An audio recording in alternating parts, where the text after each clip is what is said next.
certo? Eu vou fazer a contra-esgrima, jogar a mão aqui na lapela. Aí ele foi e colocou a mão no chão, ou se ele não colocar, eu faço como se fosse levar raspagem. O cara põe a mão, certo?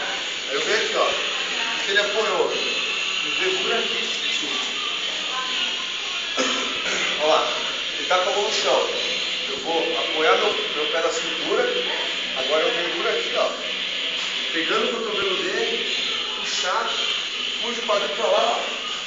Com essa mão, eu giro o cotovelo dele pra cima. O que eu girei, eu travo aqui, ó.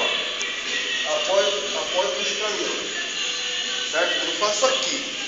Aqui não pega, ó. O braço dele, eu não vou ter o apoio pra afundar o braço. Certo? Não vai pegar.